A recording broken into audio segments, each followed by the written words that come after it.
안녕하세요. 지친 일상의 지식과 문화의 쉼터가 되는 시간 뷰쌤의 DJ 생선입니다. 저번 주는 벌써 우리 고유의 명절 추석이었는데요. 다들 차례와 기경길로 많이 바쁜 한 주를 보내셨을 것 같아요. 명절이다 보니 친척 가족 모두 모이다 보면 또 듣기 싫은 잔소리도 많이 듣는 시간이기도 하잖아요. 저 역시 마찬가지로 일을 시작한 지 조금 되니까 이젠 장가가라는 독촉 소리에 살고 있습니다. 옛날에는 언제 성공할까 그런 생각으로 살았던 시절도 있었는데요. 취업 준비하던 시절 생각나고 또 그립네요. 그래서 이번 주에 준비 드린 책은 바로 우리의 성공과 관련된 책 한 권을 준비해 보았습니다. 세상에서 가장 발칙한 성공 법칙, 나만의 방식으로 기회를 만든 사람들. 저자는 에릭 바커입니다. 그럼 시작하겠습니다. 세상을 살아가다 보면 내 손에 쥔 동아줄이 썩은 줄인지 아닌지 고민될 때가 많아요. 특히 예술계에서 일을 하는 저 같은 사람은 인맥의 중요성을 누구보다 뼈저리게 공감하고 있습니다. 요즘 저의 관심사는 복잡계를 이해하는 데 집중되어 있어요. 복잡계라는 설명을 이번 화부터 설명드리려고 했는데, 간략하게 설명드리자면 자연계를 구성하고 있는 여러 구성 성분 간의 다양하고 유기적인 상호작용에서 비롯되는 복잡한 형상들의 집합체를 복잡계라고 부르고 있습니다. 1화에서도 제가 잠깐 언급했던 나심 니콜라스 탈레브의 블랙스완을 읽고 나서 우리가 사는 세상을 바라보는 관점이 조금씩 달라지게 시작되었어요. 물론 개인적으로 좋아하는 고 작가님의 책과 영상을 보면서 맥락적인 관점으로만 이해하는 경향성을 또 가진 것 같습니다. 그림을 그리는 일을 업으로 삼고 살아가는 사람에게 인맥은 옛날이나 현재나 별반 다르지 않는 것 같아요. 저의 고향은 대구입니다. 제가 어릴 적부터 살아온 세상은 이 범주를 벗어난 적이 거의 없었던 것 같아요. 그래서 친구와 가족 언제든 원하면 만나고 함께 할 수 있고 참 좋았거든요. 근데 이제 살다 보니까 다른 곳에 와서 뿌리를 내리게 되었거든요. 그래서 문득 든 생각이, 내가 과연 인맥이 없는 이곳에서 뿌리를 내리고 잘 살아갈 수 있을까? 그런 생각이 들더라고요. 저는 예술계가 인맥을 성공 사다리의 최정점이라는 고정형 사고방식을 가지고 살았습니다. 하지만 이 새로운 곳에서 책을 멘토로 삼다 보니까 이 고정형 사고방식에서 성장형 사고방식으로 변하고 있어요. 제 1장, 레오나르도 다빈치의 스승 베로키오. 멘토가 필요하지 않는 사람은 없다. 훌륭한 사람이 되기 위해선 멘토가 필요하다. 세계 정상에 오른 운동선수, 과학자, 예술가들에 대한 연구는 일관된 결과를 보여준다. 벤저민 블룸은 모든 훌륭한 위인들이 예외 없이 대가인 스승에게서 훈련을 받았다는 사실을 밝혀냈다. 그들의 훈련이 있었기에 어린 학생들은 세계 수준으로 성장했다. 본문 208페이지 중에서. 일단 베로키오에 대한 설명을 먼저 드리도록 하겠습니다. 안드레아 델 베로키오, 1436년부터 1488년, 이탈리아의 화가이자 조각가입니다. 피렌체에서 출생한 그는 피렌체를 대표하는 화가로서 사람의 근육과 움직이는 모양을 특히 잘 묘사하였습니다.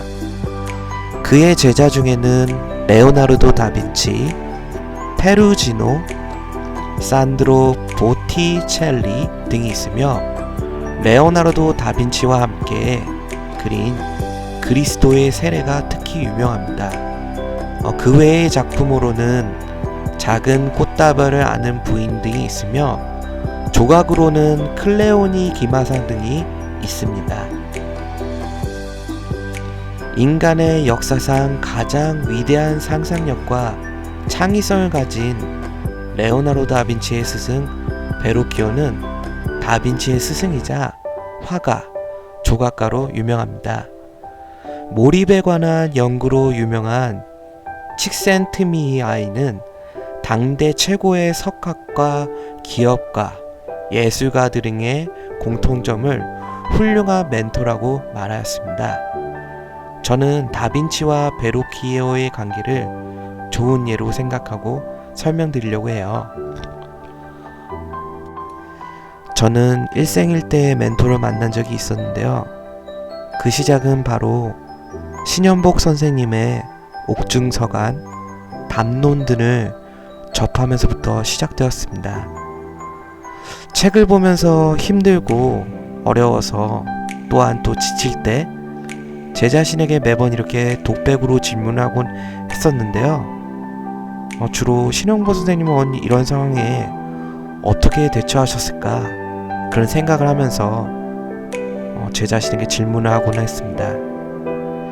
이미 고인이 되신 분이고 일면식도 없는 분이지만 책을 통해서 선생님의 삶에 대한 철학을 조금씩 알게 되었고 저의 롤모델로 삼기 시작했습니다. 신윤복 선생님의 수감 생활을 하면서 가족들에게 보낸 편지 내용들을 읽어보면서 저의 삶의 기록도 남기고 싶다는 생각이 들었거든요. 그래서 이렇게 3년 전부터 글 쓰는 연습을 시작하게 되었습니다. 그리고 놀랍게도 두 번째 멘토를 만나게 되었습니다. 제2장 일생일대의 멘토를 만나는 법. 일생일대의 멘토를 만나는 법에 대해 제 나름대로 정리한 부분이 있어서 여러분께 공유해 드리려고 합니다. 첫 번째로 멘토에게 절실함을 보여줘라. 제가 싱큐베이션 2기에서 제 나름대로 절실함을 좀 보여줬는데요. 오직하면 그룹장님의 축하 영상에도 저의 간절함을 알아보고 말씀해 주신 영상이 있어서 제 블로그 보시면 참고 영상이 있습니다. 한번 보시면 좀 좋을 것 같고요. 두 번째, 멘토를 조사하고 연구하라. 제가 싱큐베이션 2기를 활동하면서 그룹원은 저의 멘토가 되고 저는 개개인의 장점을 연구하게 되었습니다. 예를 들자면 이런 영상을 잘 만드시는 부구력장님이 계셨는데요. 부구력장님 보시면서 제가 스스로 좀 조사도 하고 연구도 한번 해봤습니다. 세 번째부터는 간략하게 설명드리겠는데요. 세 번째는 멘토의 시간을 낭비하지 말라. 그리고 네 번째, 차분히 관계를 쌓아가라. 다섯 번째, 자랑스러운 멘티가 되어라. 위의 내용은 지금도 진행형이고 노력 중에 있습니다. 제가 위에 말씀드린 것처럼 5가지 상황으로 정리한 부분이 있는데요. 저는 이 구절을 읽으면서 이런 정리를 한번 시작해 보게 되었는데요. 제가 그 구절을 한번 읽어드리도록 하겠습니다. 평소 닮고 싶었던 사람을 만나라. 좋은 사람들과 좋은 시간을 함께 하다 보면 뜻밖의 행운이 찾아올 기회를 인위적으로 늘릴 수 있기 때문이다. 이런 모임들은 무언가 대가를 얻기 위해 나가는 자리가 아니다. 편안한 분위기에서 좋은 친구를 만나고 새 친구를 사귈 수 있는 완벽한 기회여서 나가는 자리이다. 게다가 이런 모임은 큰 노력 없이도 삶이 좋은 쪽으로 바뀌는 계기가 되기도 한다. 평소 닮고 싶어 했던 사람들과 어울린 것이 인생을 바꾼 비결이었다. 본문 내용 203페이지 중에서 제3장 누군가를 도와주다 보면 나 자신도 도움을 받는다. 제가 3장 내용을 정리하다 보면서 본문에서 제일 마음에 들었던 구절이 있어서 그 부분을 말씀드리고 오늘의 설평을 마무리하도록 하겠습니다. 게리 샌드링, 제임스 브룩스 등 수많은 사람들이 내게 친절을 베풀어 주었다. 지금 내가 쌓인 지식은 전부 그들의 쇼에서 일하면서 배운 것들이다. 사람은 누구나 도움이 필요하고 도움이 필요한 사람을 도와주는 것은 나에게 자연스러운 일이다. 멘토링을 받는 사람에게 도움이 되는 것은 물론이고 나 역시도 한시름 덜게 해준다. 내가 누구를 도울 수 있는지 고민하는 것이 현명할 것이다. 본문 내용 220페이지부터 220. 마지막으로 이 책을 통해서 제가 실천할 수 있는 점을 한번 생각해 보았는데요. 총 3가지 정도로 요약해 보았습니다.